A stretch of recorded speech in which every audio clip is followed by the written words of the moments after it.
Good evening, my friends. Josh Baldwin here from Mad Money Millennial.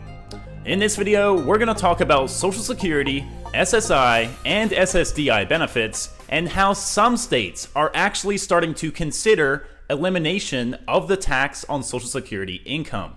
We're also going to discuss some of the key issues surrounding the Social Security program and how we can take steps to improve it. Third and finally, we will be covering how to take advantage of an upcoming $200 credit at tax time.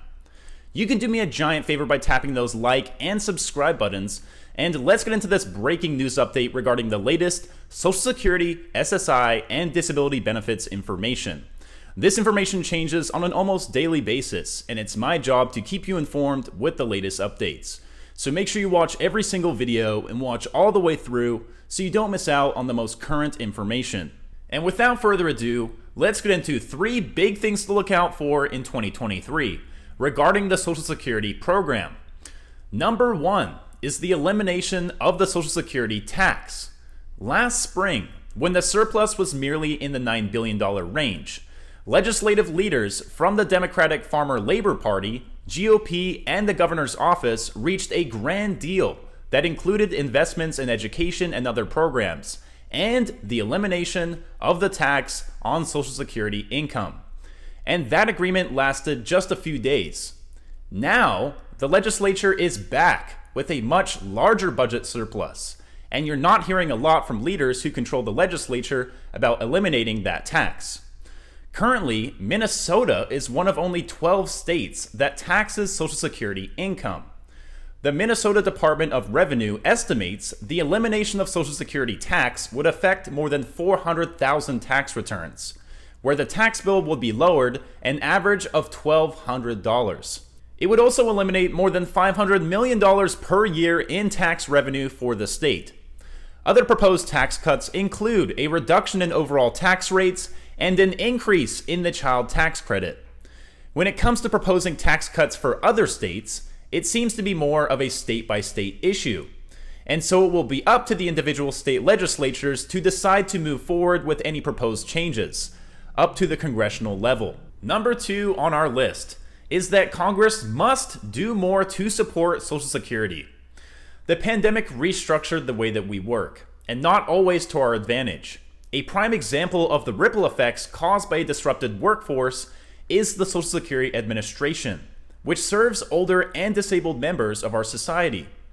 Staffing, budget, and technology issues led to painful challenges for Social Security disability applicants. The backlog of claimants waiting for decisions on disability claims has risen to 1 million.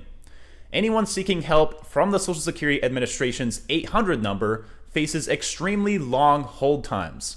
The decrease in claims reviewers led to the backlog and lengthened wait times for Social Security disability clients. Typically, 70% of initial applications are denied. On average, it takes 1 year to go through the application and reconsideration levels, then another 10 to 12 months to get a date for a hearing before an administration law judge.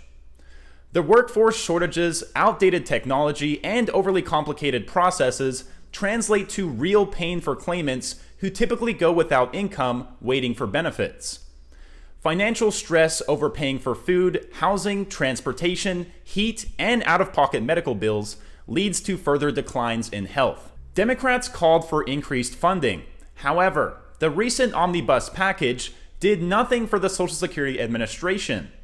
A previously awarded stopgap provision providing the agency with $800 million in customer service will not go far towards fixing the problems the Social Security Administration faces.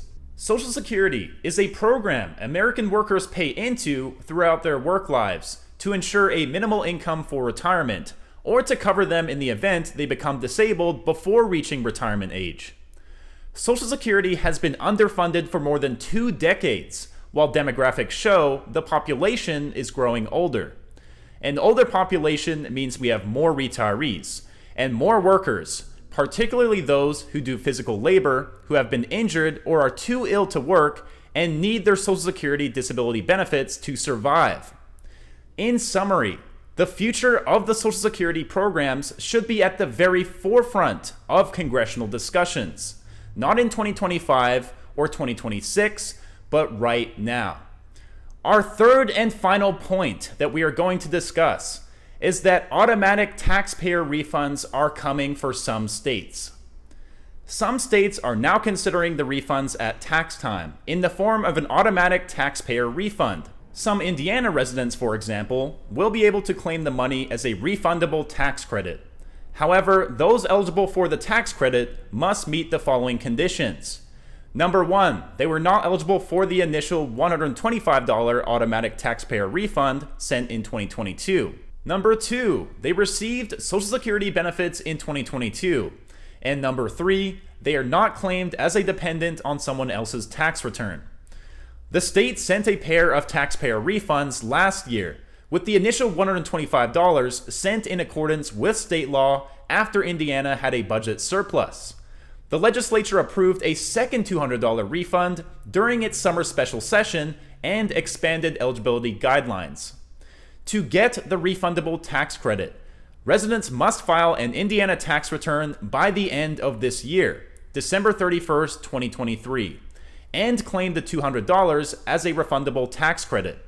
That means, according to the Indiana Department of Revenue, that some residents who don't normally file a tax return due to their income status will need to file one in order to claim the money.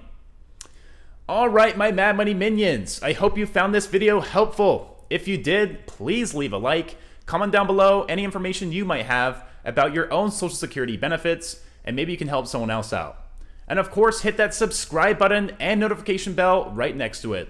Hitting that bell will make sure you get notified exactly when my videos are coming out and not a week or two later. If you're interested in investing, you can now get your one free stock by clicking the link in the description. Alright guys, stay safe, stay hustling, stay warm, and I will talk to you all again soon.